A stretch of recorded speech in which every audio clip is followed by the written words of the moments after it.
Oh yes, welcome back to Movies TV Mad. After taking a day off, I'm back and refreshed. You can follow me on Twitter at Movies TV Mad, and welcome to Tuesday's edition of the DCEU Daily. And this very image was posted by Matt Reeves yesterday, I think, and this is what he said over it. There's more to everyone and everything than meets the eye. And of course, having actually seen this movie, wearing this very shirt, that's why I'm wearing this shirt today. I already got it a bit dirty, by the way. Long story, attempted to shave my chest, cut myself, and there's a bit of blood there. I'm trying to hide it. Anyway, you didn't really want to know that. So, there's more to everyone and everything than meets the eye. What's he mean by this?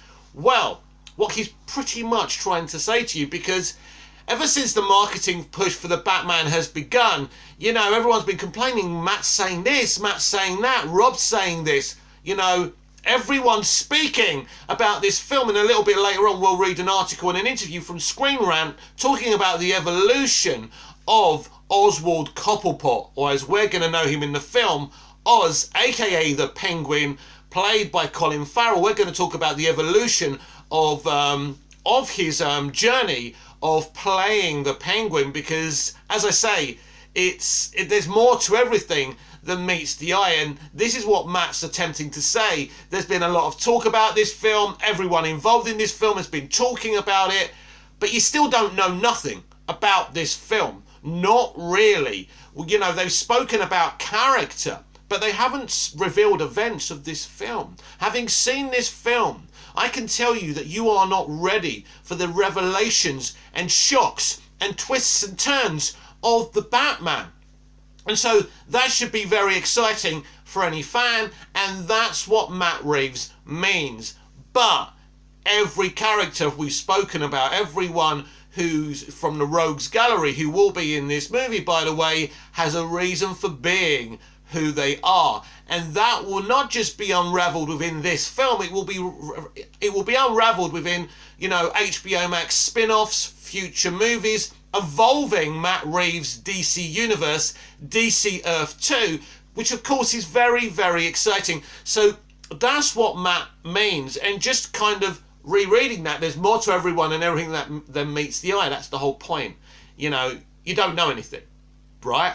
I can tell you, having seen this film, you have not seen anything yet. The trailers reveal nothing. What they're saying about the movie reveals absolutely nothing. So it's absolutely huge. The depth of this film has never been seen before in a comic book movie before. But it's not boring. It's not slow. The action in IMAX, go and see this film in IMAX, by the way, you have to. And if you don't have an IMAX cinema near you, you know, do something about that. And obviously, if you can't afford to do that, obviously I understand that, and I'm not trying to be an arsehole, just go to your local cinema, you still have a great time watching it. But if you can watch it in IMAX, please do, because you're really going to get a lot out of the action scenes. The muscle car, the new Batmobile, that pretty much looks like an average car, but it's not an average car after Bruce Wayne, aka the Batman, fixes it up. That chase sequence you've seen between Oswald Cobblepot, aka the Penguin, and Batman is huge when you see it within the movie. It looks amazing in the trailer, I agree.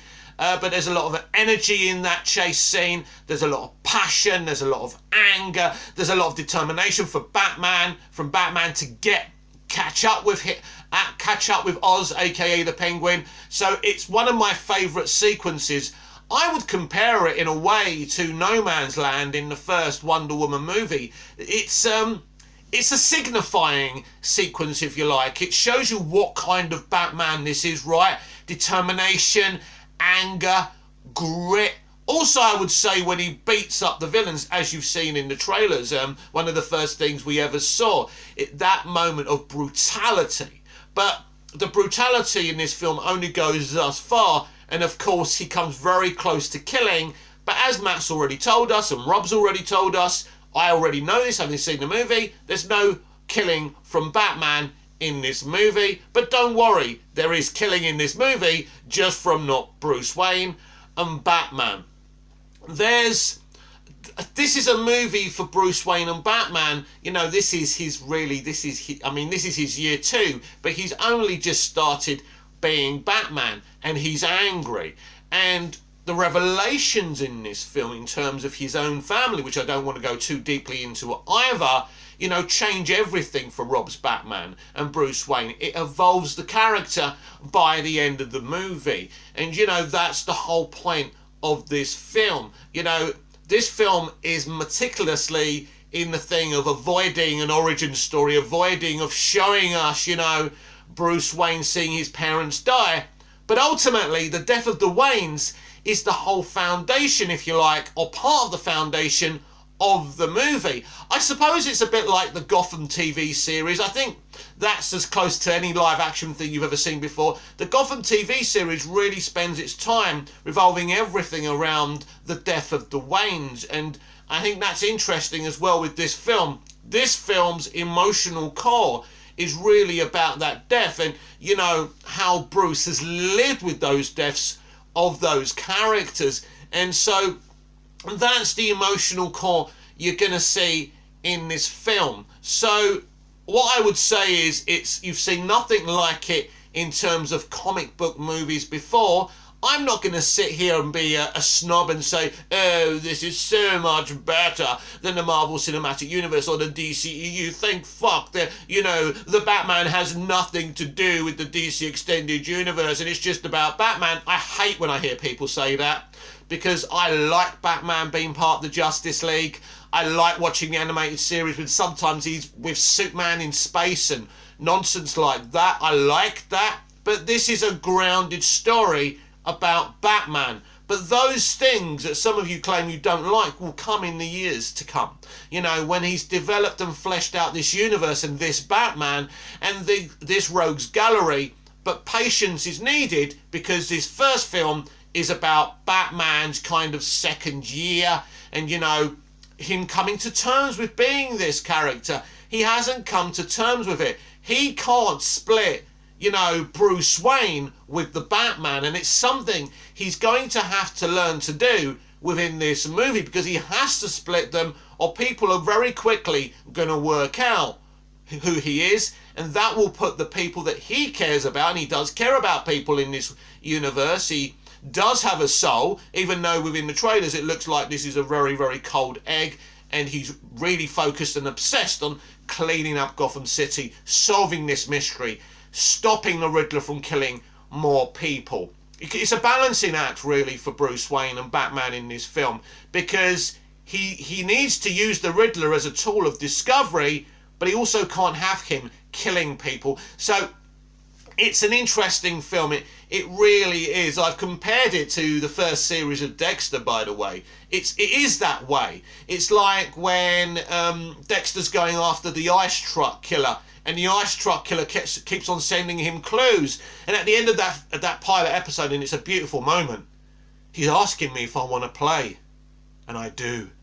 I really, really do. I love that. I love that. And there's an element of this kind of cat and mouse game between the Riddler and Rob's Batman, where Rob wants to stop him, but Rob's Batman needs him as well. But there's an element of Rob's Batman as well who's enjoying this. He's enjoying that he has an equal of intellect. And that's the point. Nobody else is on these guys' level. So, this Batman and Bruce Wayne is alone in the world in a way, intellectually. But finally, Ed Nashton has found an intellectual equal, and so has Bruce Wayne in this movie as well. So there are elements, if you like the Dexter TV series, and if you haven't seen it, you should definitely go and see the pilot. It's a great show. Once you pick it up, you won't put it down.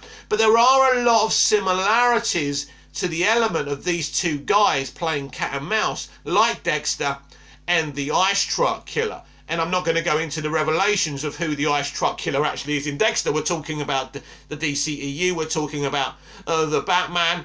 But, yeah, I definitely think that Matt Reeves is a Dexter fan for sure. And even though a lot of the inspiration for Ed Nashton's The Riddler comes from the Zodiac Killer himself, this guy isn't just a Zodiac Killer who's getting off on killing people. It's his way, he believes, of cleaning up Gotham. He's doing what Bruce Wayne is doing, but in a criminal way, in a way that's unacceptable in modern society, but he still has the same goals as Bruce Wayne and the Batman has. And this is what's so fascinating about this character of Ed Nashton. I think when people heard the Riddler's going to be in this movie, they thought they were going to get lots of, if they have a riddle for you, Batman.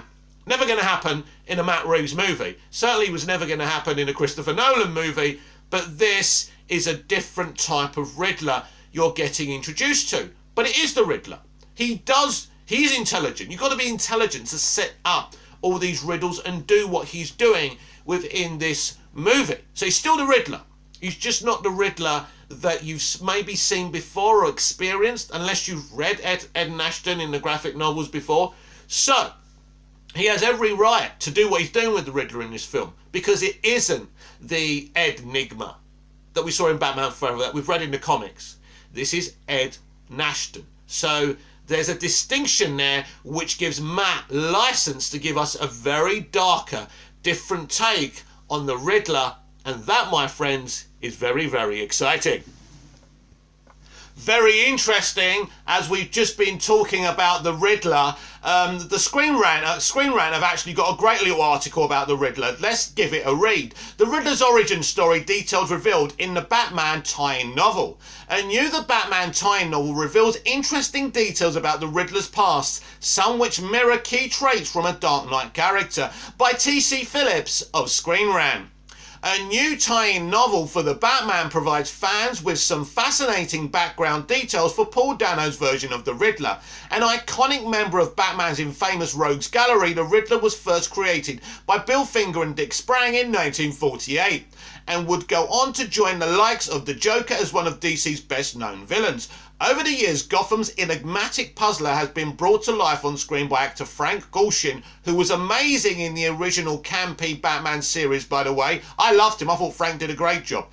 In the 1960s Batman television series, Jim Carrey, 1995's Batman Forever, and Corey Michael Smith in Gotham. Let's just give these guys a shout out. Jim Carrey was an amazing Riddler, if you like that campy kind of version, very similar to what we got from Frank in the 1960s.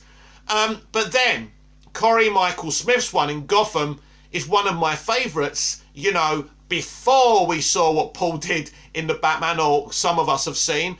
I think Corey was my favourite. He really is the kind of Riddler from the comics, if you like, and he's not overly campy, but he is still intelligent and psychopathic at the same time. So I think all the different versions of the Riddler before Paul Dano have been awesome, but yes, Paul Dano is my absolute favourite, no question about that. In 2019, shortly after Robert Pattinson was cast as Bruce Wayne, in Matt Reeves' bold new take on the franchise in The Batman, it was reported that Jonah Hill was in talks to play either the Riddler or Penguin.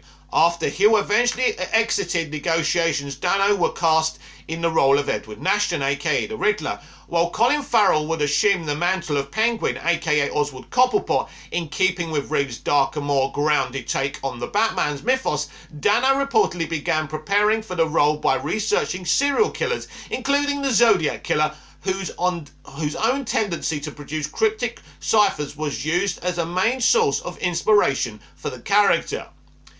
Now, with only weeks to go until the Batman hits theatres, DC is busy ramping up promotion and has also released a new children's middle school tie-in novel. Before the Batman, an original movie novel, according to reports from the Direct, this new book offers fans a glimpse of a young Edward Nashton as he attends high school alongside Bruce Wayne. According to the book, Nashton's jealousy of Gotham's future Dark Knight, along with his predilection for cryptic puzzles, had already begun early. The character is described as always carrying a book of crosswords or other puzzles. It is also suggested that he wished to pursue a career in forensic accounting, as it sounded like solving puzzles. While it isn't not entirely clear whether Nashton would indeed become a forensic accountant as his younger self once envisioned, the possibility does bring to mind parallels with another iteration of the Batman franchise. In Christopher Nolan's The Dark Knight, another forensic accountant by the name Colin Farrell was able to deduce Bruce Wayne's secret identity based on an analysis of his company's spending. Should Dano's Riddler end up following a similar career path in the Batman, it would not be too far a stretch to envision him coming to learn of Batman's identity in much the same way. Yet while in The Dark Knight, Reese planned to use this knowledge in a misguided attempt to blackmail Bruce Wayne, by all accounts Dano's Riddler would most certainly put this knowledge to use in a far more sinister fashion in the Batman. What fans will really want to know, however, is what ultimately triggers Nashton's deadly killing spree throughout Gotham, and what possible connection it has to Bruce's family. The answers to those riddles are unlikely to be solved until fans finally get to see the Batman for themselves. So a very interesting small article there about kind of a companion kind of book for the Batman. Won't go into this kind of prequel of the Riddler Ed Nashton too much because I don't want to spoil things for you, but yeah, it's the depth that Matt Reeves has gone to, not just with his hero Bruce Wayne and the Batman, but with the villains, which takes them beyond villains. These are characters. I suppose if you ever watched Dallas, right, all the characters, no matter how sinister they were, right, or Game of Thrones, they had their own little kind of reasons for being. And this is what the best storytelling does. You can't just have bad people. What's a bad person? Are you a bad person? I bet you don't think you're bad. I'm very emotionally intelligent, so I know I've done a lot of bad things in my life, and I've also done a lot of good things in my life because I'm a human being, and I'm a balanced human being, so I'm not good and I'm not bad. Am I a hero? Am I a villain? That's for other people to decide. So when you're writing a story, and when I write a story, I always make sure my villains are not really villains. I don't even call them villains. I call them people. Because sometimes we are villainous in what we do. Sometimes we're very pure and there's a lot of goodness in our intentions. And this is the problem now with social media. We say it all the time. I'm a good person, that's a bad person. Oh, they're a Republican, they must be bad. Oh, they're a Democrat, they may be good. And that's not always the case. That's not how life works. So when you write, you can't write in black and white. If you get my meaning, your characters have to be fully rounded. And this is what Matt Reeves has done in the Batman, and it's absolutely beautiful. The Batman, Colin Farrell was excited to inhabit Penguin's look. Colin Farrell disappears into some impressive prosthetics and makeup while playing the Penguin in The Batman, and he says that excited him. By Rachel Labonte of Screen Rant. Colin Farrell was excited to really dig into the distinct look created for the Penguin in The Batman. Set to finally arrive in theatres in just under 1 month, Matt Reeves' The Batman will introduce viewers to a brand new iteration of the Caped Crusader. Robert Pattinson plays Bruce Wayne in his second year of being Batman, and any stability he might have found in his new position is swiftly rocked by a string of gruesome murders among Gotham's elite. The person responsible is none other than the Riddler Paul Dano. Here, a puzzled, obsessed villain more in the vein of the Zodiac Killer than, say, Jim Carrey's campy trickster from Batman Forever. The Batman also features several other members of the character's rogues gallery, including the Penguin. Farrell will be the latest actor to bring Oswald Oz Cobblepot to the big screen, and he's guaranteed to be unlike any version of the character fans have seen before. For one thing, this Penguin isn't yet the fully formed villain seen in the comics. For another, Farrell is nearly unrecognisable when he's in costume for this role. When the first Batman trailer was released in 2020, it took viewers a little bit to realise they had seen Farrell among the rest of the star-studded cast. To be honest, I didn't even realise it was Colin Farrell until I knew who he was playing, because he's not nearly unrecognisable, he is unrecognisable. Naturally developing Penguin's look was quite a process, but it was one Farrell was pleased to be a part of. Speaking to Total Film via CBR, Farrell explained how Reeves and makeup artist Mike Marino pulled their visions to create Penguin's prosthetics and general physical appearance as it came together. Farrell became more and more excited to actually inhabit it, he said. So this is what Colin had to say. Reeves had a clear idea about the silhouette of the man, but I got to give massive props to the artistic brilliance of Marino, who designed the face. It felt like Marino created this amazing marionette and asked me to help animate it. I had no idea we were going to travel this route, but once we agreed on it, I got excited. Then I saw the design on a computer screen and I got more excited. Then we did a makeup test and I just felt so fortunate to be able to play in such a sandbox. And you know what?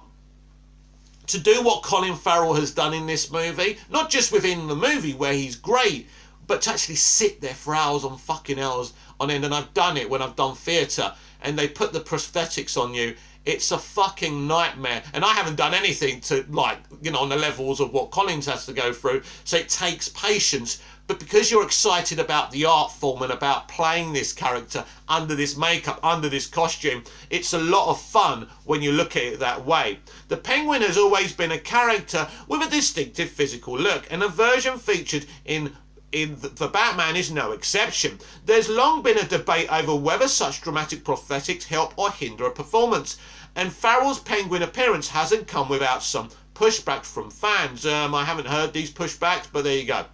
However, the fact that a Penguin-centered spin-off has already been greenlit indicates Farrell is going to be a great fit for the role. It seems that based on his comments, the extensive makeup and prosthetics really helped him build his Penguin from the ground up. Yeah, because you may be asking, what's the point of Colin doing this if we don't know it's Colin? Because despite him looking like this big guy who looks nothing like Colin, well, he's not supposed to. He's playing another character. But without Colin playing it and being this performance, right, you know, nobody else would have done it this way. So it's still Colin Farrell, and Colin Farrell's still great, and I think this is a great opportunity for Colin as well. You know, Oscar nods could be in the way for multiple actors in this movie, and I expect that to be the case.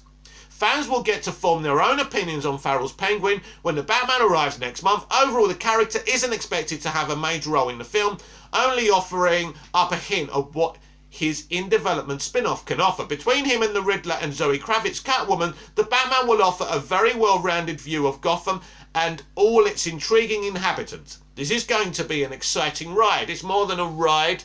It's more than, you know, saying, oh, there's that villain or there's that character. The characters. They're characters, and they're part of this Shakespearean play called The Batman. Right, let's move on to some exciting DCEU updates. A little bit later on, we talk about the possibility of a Black Adam trailer at the Super Bowl. But first, let's talk about Aquaman 2, because Patrick Wilson's saying some very exciting things. Aquaman 2 may fit into the DCEU multiverse, says Patrick Wilson. Patrick Wilson teases that Aquaman and the Lost Kingdom could fit into the DC Extended Universe's multiverse, explains the sequel's niche. By Grant Hermans of Screen Rant. Patrick Wilson teases that Aquaman and the Lost Kingdom could fit into the DC Extended Universe's multiverse and explains the sequel's niche. Wilson returns as former Atlantean King Orm Marius alongside Jason Momoa as the titular hero, Amber Heard as Mira, Willem Dafoe as Voko, Dolph Lundgren as King Nereus, Yahya Abdul-Mateen II as Black Manta, Tamora Morrison as Thomas Curry, Nicole Kidman as Atlanta, and Randall Park as Dr. Stephen Sheen. Aquaman and the Lost Kingdom will see Arthur form an uneasy alliance with an unlikely ally to protect the world from an ancient force. James Wan is back at the helm for Aquaman and the Lost Kingdom, with a script from returning scribe David Leslie Johnson McGoldrick, who developed the story on a concept Momoa pitched to Warner Brothers during production on the first film. Thanks to Aquaman's box office success, the sequel was confirmed to be in development within a month of its release, though development would take some time as Wan chose to step back from big budget filmmaking for a moment for his well-received return to horror Malignant, and the COVID-19 pandemic resulting in numerous delays, with production now complete on Aquaman and the Lost Kingdom. Anticipation is building for the DCEU sequel, and so it should be. While speaking with Collider for his role in the newly released Moonfall, Patrick Wilson offered a new insight into the long-awaited Aquaman and the Lost Kingdom. In reflecting on the first film's success, the star credited it to having found its own niche, namely in the DCEU multiverse. See what Wilson said below.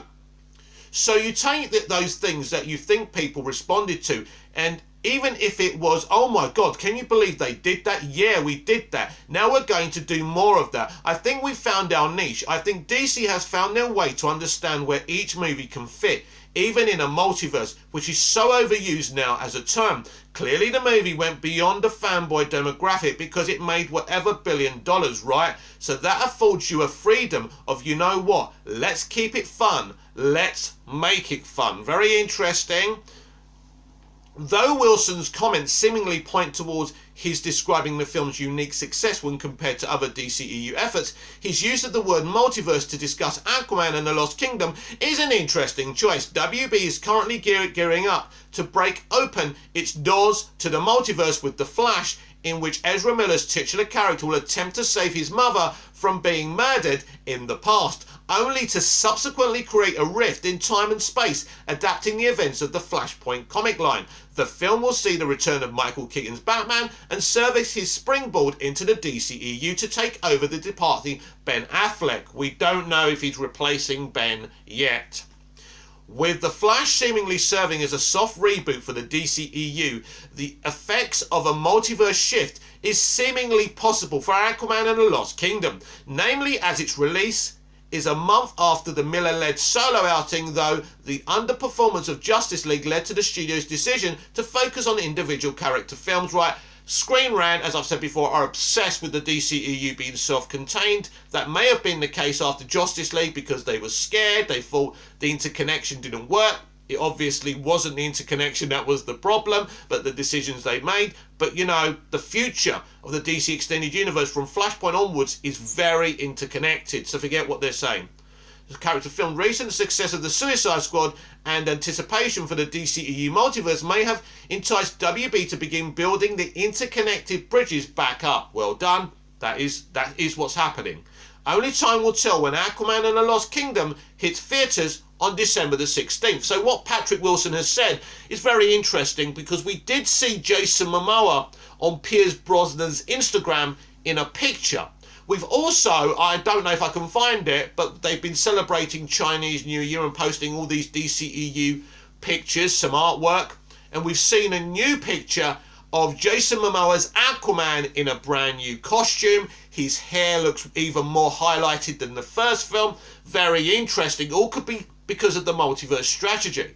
But, as I say, because we've seen Pierce Brosnan post a picture of him and Momoa together, it could be that Pierce Brosnan's Dr. Fate could actually cameo in Aquaman and the Lost Kingdom. Very, very exciting stuff, hey? So we'll have to wait and see. But yes, from the Flash movie onwards, this franchise will be very, very interconnected.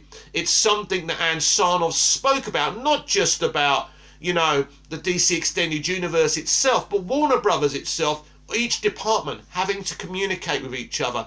And all these people involved with the DC Extended Universe talking to the other people, making the other stuff. So everybody knows, so the left arm knows what the right arm is doing. And that's very, very important going forward.